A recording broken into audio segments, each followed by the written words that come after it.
నిద్రపోయే ముందు 11 మాటలు శివనామం చెప్పి పడుకోమని చెప్తారు.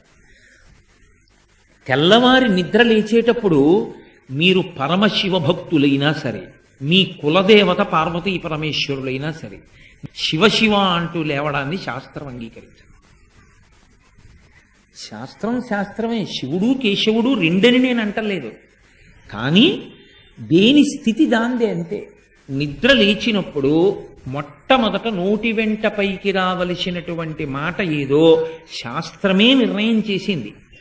ఇంకా వేరొక మాట ఏదీ నోటి వెంట రాకూడదు. మొట్టమొదట తెలివి రాగానే రావలసిన మాట ఒక్కటే, అది 3 మార్లు పలికి లేవాలి మనసం మించేది. శ్రీహరి శ్రీహరి శ్రీహరి అన్నారు.